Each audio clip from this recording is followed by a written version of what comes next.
Hey, so in this video, I want to talk a bit about MetaMask and where I think it's headed uh, in relation to a lot of the other wallets that exist right now.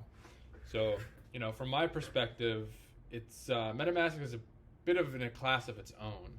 I think people, rightly so, view MetaMask as a wallet, and that's what it's been, and they kind of assume that's what it's going to continue to be.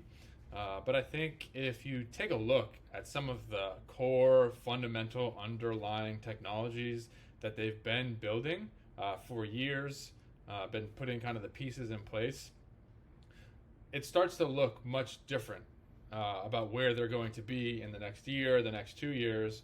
And it's really, they are not even competing with the current landscape of wallets.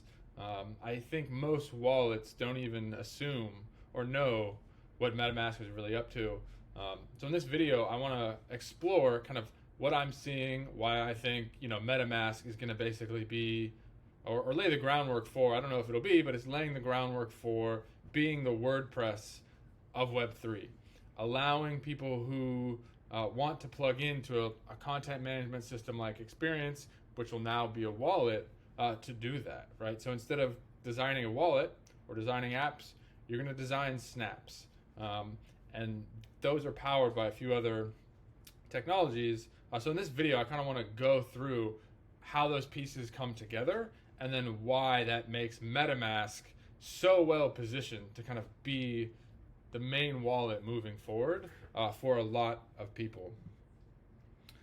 So I'm just going to shrink myself down.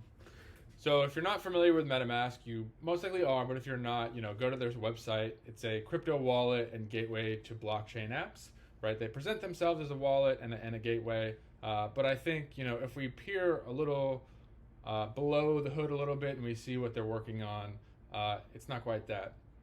And so what I want to go through today is three tools they've been working on, or three technologies. The first is LavaMoat. It's a secure runtime for JavaScript. The next is MetaMask Snaps, which allows developers to add functionality to MetaMask. And then third, a project that Dan Finley has created that allows counterfactual delegation authorities and is based off of object capabilities. And really, all three of these technologies, when combined and combined effectively, really kind of do change the landscape for what wallets can do, how they'll act, and how we kind of scale to really new highs for how developers can contribute to the Web3 space. So I want to start on LavaMoat. This one's a bit technical, but it's really important to kind of understand what's going on here and why this plays such an important role. So LavaMoat is a set of tools for securing JavaScript projects against a category of attacks called software supply chain attacks. So essentially what that boils down to, MetaMask has been working with a company called Agoric to have a secure runtime environment for JavaScript. So if you're not familiar with JavaScript, or you're not an engineer, it's everywhere. It's ubiquitous, right? It runs in our browser. It runs, React Native, but it has some inherent flaws, right? Like you can do it. You can get it to do things that you may not want it to do. You can have it, copy and paste a private key. You can have it leaking private information. It can be sending network requests without you knowing.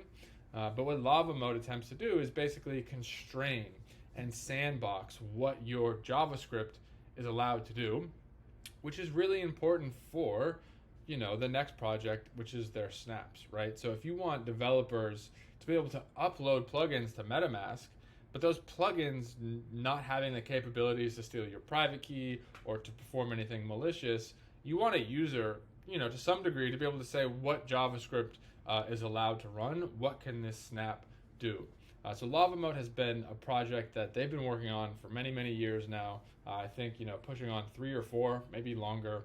And it's led by Kumavas at MetaMask, and he's, been hard at work bringing this to life. And, the final result of, kind of the product that's come from that in my mind is MetaMask Snaps, right? So there's a big push by MetaMask now to be able to install snaps, to change functionality, to do everything from change the UI to scan transactions before you hit submit, to running cron jobs, right? A whole host of features. And this is where I think is going to be like kind of the critical juncture for most developers, right?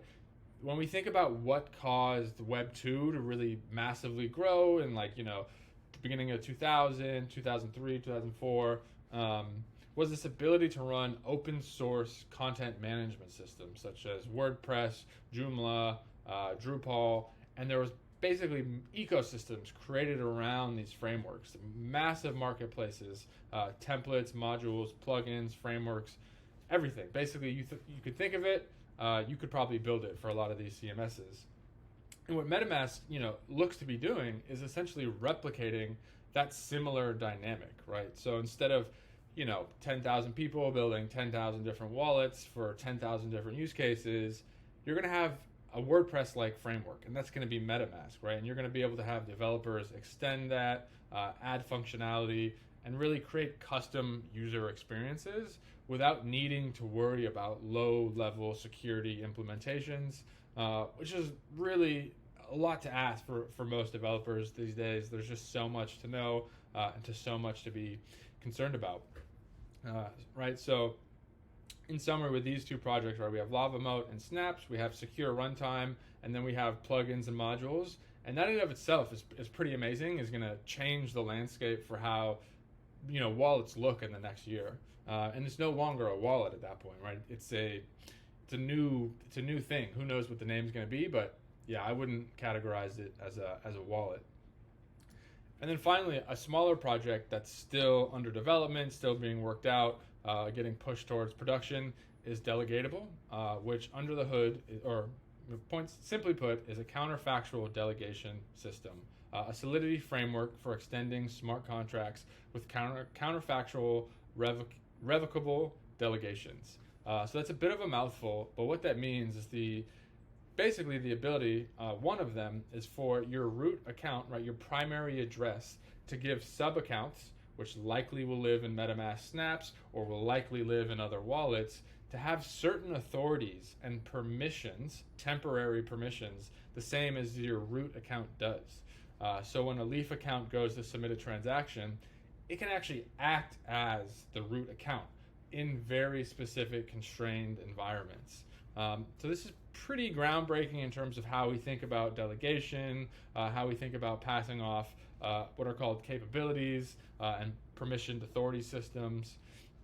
So I think when you start to look at kind of these three pillars, which is secure runtime, a Snaps ecosystem, and then this ability to kind of connect all of those together with counterfactual delegations, or what I like to call counterfactual transactions, you suddenly have an entirely new landscape, right? It's no longer a wallet. It's a framework for building kind of experiences around very nuanced ways of interacting with blockchains, of interacting with verifiable credentials, of interacting maybe with multi-compute, threshold signature ceremonies, right? It just changes the game. And I think the main question, that kind of arises from that is if wallets are not getting to that level, a lot of the competitors, I don't really see this coming, right? It's an entirely new paradigm shift for wallets.